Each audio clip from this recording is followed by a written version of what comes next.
हुकूमत है। और फिर बीफ बैन का मसला आया, क्या किए भाई आप लोग? जेडीएस तायद नहीं करी, कांग्रेस क्या कर ली वहां पर? पूरा बीफ बैन कर दिया। हर कुरैशी बरादरी पूरे कर्नाटका में करीब 25-30 लाख लोग बेरोजगार हो चुके हैं। सवाल बीफ बैन का नहीं है, सवाल उनका रोजगार का क्या होगा, सवाल उनके कारोबार का क्या होगा। और ये तमाम चीजें हैं। और फिर मजलिस इत्तेहाद मुस्लिमीन में तफसील करना, एक तरफ कांग्रेस बोलती इन वोट काटने को आए, दूसरी तरफ बीजेपी बोलती कि इन फुला वो एक्सट्रीम है, शिद्दत पसंद है। ये सब चीजें है। और मजलिस सियासी तौर पर जमीनी सतह से हर इलाके में आपको एक कायद बनाना चाहती है, आपको लीडर बनाना चाहती है, आपकी क़यादत को मजबूत करना चाहती है, ताकि आपके बल्दी मसाइल हों, शहर के मसाइल हों, गांव के मसाइल हों, सबकी तर्जुमानी हो सके। इसीलिए मुझे उम्मीद है कि इंशाअल्लाह ताला गुलबर्गे के इस बल्दी इंतखाबात में गुलबर्गे की आवाम एक बड़ी शिद्दत से इस बात का इंतजार कर रही थी। कल तक यहाँ पर मुतबादिल नहीं था, ऑल्टरनेट नहीं था, अब ऑल्टरनेट है मजलिस इत्तेहाद मुस्लिमीन के रूप में। और मैं शुक्रगुजार हूँ हमारे इलियास बागवान साहब का कि बहुत दिन रात जुस्तजू हो रही है, मेहनत हो रही है। और मुझे यकीन है कि इंशाअल्लाह ताला गुलबर्गे की आवाम, गुलबर्गे के तमाम जिम्मेदारान, गुलबर्गे के उलमाए मशाइखीन, गुलबर्गे के दानिश्वर, गुलबर्गे के तमाम वो लोग इस बात को महसूस करेंगे और एक मुतबादिल के तौर पर यहाँ पर मजलिस इत्तेहाद मुस्लिमीन को मजबूत करेंगे। और जो बल्दी इंतखाबात में मेरी आप तमाम से अपील है कि सुबह के अवलीन सातों में अपने घर से निकल कर अपना एक वोट, मजलिस के का इंतखाबी निशान पतंग है, उस पर अपना वोट देकर अपने इत्तेहाद का, अपने सियासी शऊर का और गुलबर्गे की ऑलराउंड तरक्की के लिए और गुलबर्गे में जो सियासी क़यादत का जो वैक्यूम है उसको पुर करने के लिए मेरी गुजारिश है आपसे कि आप मजलिस इत्तेहाद मुस्लिमीन के हक में अपने वोट का इस्तेमाल करें। सर, मुकाबला किस तरह देख रहे हैं? कांग्रेस से मुकाबला है या बीजेपी से मुकाबला देख रहे हैं? अगर से नॉर्थ की बात करते हैं, नॉर्थ में बीजेपी देखिए ऐसा है कि मैं हमेशा कह रहा हूं, फिर से कह रहा हूं कि हम लोग लैला हैं और पूरे हमारे अतराफ में मजनू है। तो लैला के पीछे मजनू रहता है ना, तो कोई बात नहीं, सबको एक ही फिक्र है, मजलिस नहीं जीतना, बस मजलिस नहीं जीतना, कोई भी जीत जाओ। तो हम ये बोल रहे हैं कि मजलिस गुलबर्गे की आवाम को इंशाअल्लाह ताला अवामी खुद मजलिस को कामयाब करेगी। यकीनन बीजेपी को हराने का है, हमारे खिलाफ जो भी कैंडिडेट है हम उनको शिकस्त देने की पूरी कोशिश करेंगे। और इसमें अवाम का बेइंतहा, बेलोस और वालेहाना अवाम का मजलिस के साथ है। और इंशाअल्लाह ताला चाहे कांग्रेस हो, बीजेपी हो, जेडीएस हो या बाज़ जगह पर इंडिपेंडेंस भी है, इंशाअल्लाह ताला हम उनको शिकस्त देंगे। वो हमारा उनसे मुकाबला है। सर, प्रियंक खरगे का आरोप है कि माइनॉरिटीज वोट, मुस्लिम वोट, वो उन लोगों को नुकसान है मजलिस से। अब्बा कहीं को हारे उनके, अब्बा कैसा हारे? अब्बा को जब वोट मिला मुसलमानों का, जब उनकी हिम्मत थी बोलने की बात, ये अब्बा हार गए, किसकी वजह से हारे? अब्बा मुस्लिम वोट की वजह से हारे, नॉन मुस्लिम वोट की वजह से हारे अब्बा उनके। चैलेंज कर रहा हूं, बोलो मुसलमानों का वोट नहीं मिला उनको पार्लियामेंट इलेक्शन में। ये इनका गुरूर है, ये इनका तकब्बुर है और इनको तोड़ के रहेंगे इन गुरूर तकब्बुर को। सर, वहीं पूर्व प्रभारी मंत्रियों का भी आरोप है कि बी टीम है। कौन सी पार्टी के लोग? कांग्रेस सर, पूर्व प्रभारी मंत्री श्याम प्रकाश पाटिल का आरोप। अमेठी से हारे कि असदुद्दीन से हारे? तुम अपने बाप दादा की सीट हार गए और तुम जाके साउथ में वायनाड से जीतते। कौन सी बी टीम वहां पे? ये लोगों को शर्म नहीं आती, इस तरह की बातें करते हैं। 183 लोकसभा की सीटों पर कांग्रेस बीजेपी का मुकाबला हुआ 2019 में। ये लोग आपको बताते नहीं, 183 में से खाली 15 सीट पे कांग्रेस जीती, बाकी सीटों पे कैसा हार गई? तुम्हारे एमएलए बीजेपी में जाके येदुरप्पा के, मोदी के गोद में बैठ के चाय पिए। कौन थे वो लोग? तुम तो धोखा दिए कर्नाटका की आवाम को उनका वोट लेकर। आपकी पार्टी से एक मुस्लिम एमपी नहीं जीता कर्नाटका में, क्यों नहीं जीतता भाई? आखिरी मुस्लिम एमपी कौन थे? गुलबर्गा से थे, सड्डगी साहब थे, सड्डगी साहब थे। उसके बाद से क्यों नहीं जीतते भाई? जिताओ ना तुम, वो छोड़ दो भाई, दूसरे कॉन्स्टिट्यूंसी तो है ना, जिताना था, नहीं जीतेंगे। अब्बा हार गए तो मुसलमानों को नुकसान हो गया, अब्बा जीत गए तो वो वाह वाह वाह। ये इनका ये हुरूर है इनका। यही हम बता रहे हैं कि इनकी मोटी गर्दन को देखो, इनका हुरूर देखो, नीचे कभी झुकाएंगे नहीं। मुस्लिम वोट, क्या मुस्लिम वोट खरीदी है आपका? मुस्लिम वोट के जज्बात नहीं है, मुसलमानों की उम्मीदें नहीं है। मुसलमान गुलबर्गा का कायद नहीं बन सकता। क्या दोबारा यहाँ पर खमरुल इस्लाम जैसा लीडर नहीं बन सकता? और बनेगा इंशाअल्लाह ताला। ये इनको पसंद नहीं आ रहा।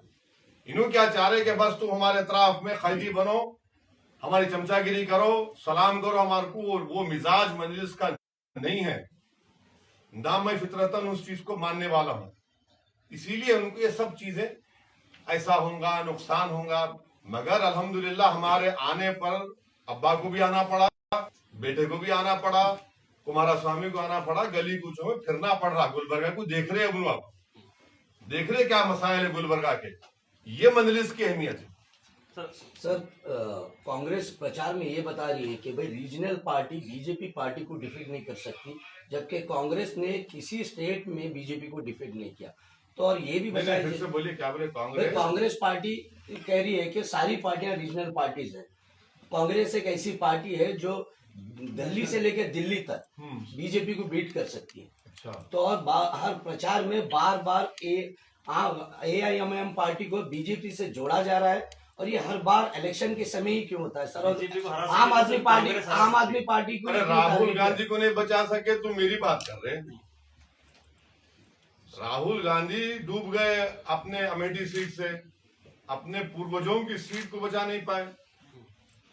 आसाम में देखो आप कितनी इनकी ज्यादती है। आसाम में बदरुद्दीन अजमल साहब से अलायंस किए, क्या बोल के तोड़े? उन्होंने बीजेपी से मिले हुए हैं, इलेक्शन में साथ रहे, अजमल साहब से पूरा वोट किए, लोअर आसाम का, सब जगह का।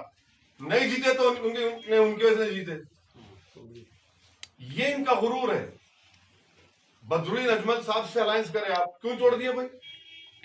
आप नहीं जीते ना, नहीं जीतने की वजह आपके लोग हैं। मगर क्या करे, गले में डाल दिए जिम्मेदारी मुसलमान की। कांग्रेस तेलंगाना में कहा है बताओ आप? मेन अपोजिशन पार्टी मजलिस है, आंध्रा में गायब। तो ये इनका बोलना ऐसे खाली दिल्ली में बैठ के लोग बोलते रहते, जमीन पे कुछ भी नहीं है इनका। हर जगह पे आप हार रहे हैं, हर जगह पे शिकस्त। पंजाब में लड़ रहे दोनों, वो मैं करा रहा हूं क्या है? हर जगह पे इनका कोई, छत्तीसगढ़ में अब इनका चल रहा है। इंटरनल कांग्रेस में बहुत प्रॉब्लम से, और एक पार्टी नीचे जाने वाली, ऊपर आने वाले नहीं है। यूं ऊपर आने वाले नहीं है, दिखा रहे खाली आपको। और खुद कांग्रेस में डीके शिव कुमार, डीके में और सिद्धरामा में क्या अच्छी जोड़ी है? उन्होंने नॉर्थ बोलते, उन्होंने ईस्ट बोलते। सर, बसवा कल्याण चुनाव का भी एग्जाम्पल दिया जा रहा है, कहा जा रहा है कि बेलगाम में कैंडिडेट नहीं डाला गया। बसवा कल्याण के बाई इलेक्शन था, एक जमाने के बाद हम लड़ना चाह रहे थे, लड़ो बोले। और कितने वोट हम लिए भाई, और कितने वोट से आप हारे, चलो मिला लो, हमारे वोट को मिला लो, आप जीते थे क्या? ये फैक्ट्स पे बात करना कभी भी। इन्हों क्या समझते हैं कि हर आदमी यूं है समझते हैं, वो गया जमाना। हमारे को भी थोड़ा मैथ्स आता, वो बोल के चले जाएंगे। वो क्या जमाना, अब तुम्हारा वो बात नहीं रही, वो कांग्रेस पार्टी की, वो छोड़ दो बात। और हम उस बात को मानने को तैयार हैं। आपके पार्टी से कैसा गए बीजेपी में? तुम कर्नाटक की जनता को धोखा दिए नहीं दिए? सेकुलर नाम पे वोट लिए, चले गए, पूरा बीजेपी को पावर में ला लिए। बीजेपी क्या क्या कर रही है? आपके एमएलए क्यों भागे? किसकी वजह से भागे? क्या आप माफी चाहे कर्नाटका की आवाम से कि हम वोट लिए थे और जाके वो बीजेपी में बैठ गए, मिनिस्टर बन के बैठ गए? तो ये चीजें हैं। बेलगाम के प्रेस कॉन्फ्रेंस में आपने किशनगंज के एग्जांपल आप दे रहे थे, तीसरे नंबर पे आता है, उसके बारे में हमारी ऑडियंस को कुछ बताएं। किशनगंज देखिए, 2019 के लोकसभा के इलेक्शन में मजलिस इत्तेहादुल मुस्लिमीन सिर्फ 3 लोकसभा की सीट पर इलेक्शन लड़ी। एक हैदराबाद, जहां पर हैदराबाद की आवाम का शुक्रिया अल्हम्दुलिल्लाह कि हमने बीजेपी को हराया। औरंगाबाद मेरे बाजू इमदाद जलील साहब बैठे हुए हैं। शिवसेना का 21 साल का एमपी को हमने हराया। तीसरा हम लड़े किशनगंज बिहार में, सीमांचल के भारत का सबसे पसमानदा इलाका। अख्तरुल साहब जो बिहार के हमारे सदर हैं, अभी आज एमएलए हैं, वो 3 लाख वोट लिए। जेडीयू नीतीश कुमार की पार्टी 3,25,000, 3,50,000 कांग्रेस का एमपी लिया। अगर हम नहीं लड़ते तो तुम वो भी नहीं जीतते, उन्हें जीत जाते थे। जब बी टीम नहीं बोलेंगे, इनका मामला क्या है, खाली आते रहना इनको। तो हम वो बहुत अच्छे बोलो ना किशनगंज के बारे में। किशनगंज क्या हुआ, फिर हम असेंबली इलेक्शन लड़े, 5 सीट जीते। तो मजलिस लड़ेंगे इंशाअल्लाह ताला, हर जगह लड़ेंगे मजलिस। इलेक्शन लड़ना मेरा बुनियादी हक है। मेरे लड़ने से तो एक फायदा तो देख लेना, आपके पूरे रोड पे आ गए, सबको परेड करा रहा हूं हम, लेफ्ट राइट गुलबर्गा के रोड पे परेड हो रही है इनकी। अब जीते बाद से आप देखो इंशाल्लाह ताला राहुल गांधी आएंगे गुलबर्गे के रोडों पे वोट मांगने आपका इंशाल्लाह ताला। जब इलियास बागवान का इलेक्शन आएगा तो उन्होंने भी आ जाएंगे। पूरे आन दो, पूरे आना उतरना पैराशूट से। अब बहुत हो गया, गाड़ी में बैठ के गर्दना मोटे हो गए, अब वो नहीं चलने वाला है। थोड़ा पसीना बहाना पड़ेगा, पतले होना पड़ेगा, तभी इनको मालूम होगा ये अहमियत है मजलिस की, और ये अहमियत आवाम समझ रही है। तो ये होगा इंशाल्लाह। सर, एक कांग्रेस का गंभीर आरोप है सर, एमआईएम को कलबुर्गी लाने में बीजेपी की साजिश है। ये पूर्व प्रभारी मंत्री शरण प्रकाश पाटिल कांग्रेस के, उनका आरोप। कौन है? Ex district incharge minister Congress sir, Kalaburagi district incharge minister, ex district incharge अच्छा, मिनिस्टर। अब्बा के बेटे हैं, अब्बाजान के बोलते नो, बाबा ही बोलते, बेटा ही बोलते, क्या करना है बोल। सर डेवलपमेंट की अगर बात करें तो यहाँ पर दीगर कैनवेसिंग में जो है ना, लोग कैंपेनिंग में ये बोल रहे हैं कि हैदराबाद में अब तक डेवलपमेंट नहीं हुआ, मजलिस गुलबर्गा आके क्या करेगी। हैदराबाद का डेवलपमेंट के ऊपर आप डिबेट करा लो, बल्कि खुद आरटीआई का एप्लीकेशन डाल के निकाल लो आरटीआई का एप्लीकेशन, और यहाँ भी डाल के निकाल लेंगे। ओल्ड सिटी के वीडियोस वायरल हो रहे हैं। सुनिए, आरटीआई का एप्लीकेशन, मेरी बात नहीं, आरटीआई का एप्लीकेशन डाल लो, उन्हें भी डाल लो, बैठेंगे आपके सामने आके। इलेक्शन के बाद भी कर सकते हैं, कुछ आने वाला तो मैं नहीं हूं, मैं तो बार बार आने वाला हूं, एक ही पीठ का आदमी हूं, लग गया पीछे में। तो आरटीआई एप्लीकेशन डालेंगे, निकालेंगे, मालूम हो जाता कौन क्या करे। भारत के एमपीज में सबसे ज्यादा एमपी लैड का इस्तेमाल करने वाला अगर 10-5 एमपी में नाम आना तो उसमें ये गरीब का भी नाम उसमें शामिल है।